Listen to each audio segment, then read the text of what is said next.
qarax xoogan ayaa maalinimadii shalay ka dhacay isgoyska afgooye kaasoo dhaliyay khasaare aada u xoogan.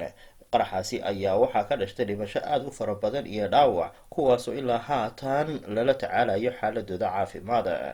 2009 bishii disembar 3 ayaa qarax noocan oo kale wuxuu ka dhacay hotelka shamo kaasoo ay ku ruuq baxeen qaar ka tirsan ardayda jaamacadda banaadir xilligaasi uu dhiganayay xaflada.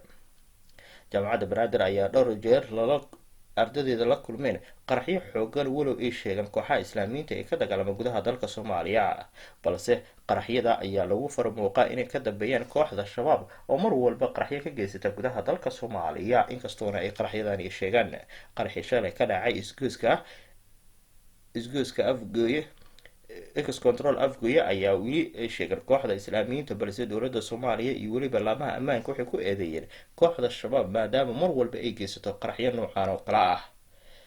jaamacadda banaadir ayaa dhowr jeer ardadeeda la kulmeen dhimasho iyo dhaawac walowna ayna wax ay sheegeen kooxaha islaamiyiinta.